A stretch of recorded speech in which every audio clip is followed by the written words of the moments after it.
Shkoj me pyetjen e radhës se për këtë temës xhenetit.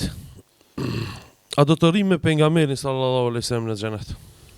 Nëse jemi banor xhenetit, inshallah ta. Po, kjo është pyetje që kanë pyetur edhe sahabët pejgamberit. Problem transmetohen domethënë nga Aisha, thot edhe një burr të i dërguari sallallahu alaihi wasallam. Dhe i tha, o Resulullah. I tha, unë me të vërtet du shumë ti. Shumë du. Bile thot kur shkoj në shtëpi. Edhe të kujtoj së nri pa me art me të pa. Vi dhe ço dhe kënaqet të zemra. Mirë po thot. Kur e kujtoj vdekjen. Thot ti do të jesh ngrada me pejgambert, me profetët. Ndërsa thot unë si njëri i thjesht, do të jem shumë mahur. Çka ti bëjmë kësaj? A unë du të çoj atje. A e di që ti je shumë lart. Atëherë thot priti pak pejgamberin sallallahu alajhi wasallam, nuk dal derisa i zbritën ajetet e Allahu subhanahu wa taala. Wa man yuti illaha wa rasulahu fa ulaika ma alladhina an'ama Allahu alayhim min an-nabiyyin was-siddiqin wash-shuhada'i was-salihin wa hasuna ulaika rafiqa. Thot ki ka qenë edhe shkak i zbritjes këtij ajeti.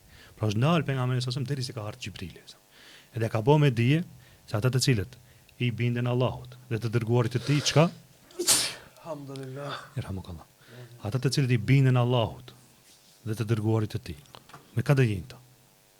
Me në nëbi, do t'jenë në shoqërimin e profetëve, o siddiqin, njerëzve të mirë, për tyre Abu Bekri, o salihin, njerëzit e mirë, o shuhadai, pra edhe shahidat. Pra ky është argumenti i qartë që Allahu subhanahu wa taala do të na mundson neve të shoqërohemi me pejgamberin sallallahu alaihi wasallam sepse e dojmë shumë, bile dojmë më tepër se vetët tona. Prandaj edhe lutim Allahu subhanahu wa taala që të na bashkon me pejgamberin sallallahu alaihi wasallam, edhe kushti nuk është i madh. Kush i bindet Allahut dhe të dërguarit të tij. Musliman. Do të jetë me këtë njerëzit. Axherus. Po. Kush është Islami? Nuk jam me shumë, nuk jam me tranta. Mirë po, çe shejtani është në anën tjetër që lufton me të madhe. Që të largon njerëzit. Se nuk është e rëndë. Ai që përmendën fillim atë Beduini. Po. Ka thonë as nuk shtoj as nuk paksoj. Çfarë do të shohim këtu obligim? Po, nëse është i sinqert në këtë që thotë, do të jenë në xhenet.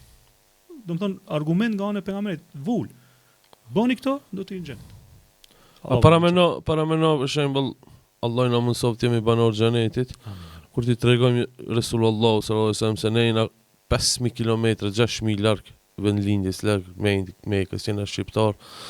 1500 vjet mas vdekjes tonë të kena besu, jena mundu me praktiku rrugën tonë. Pa e di se ka një rast ku pejgamberi sallallahu alaihi wasallam ka qenë me sahabët.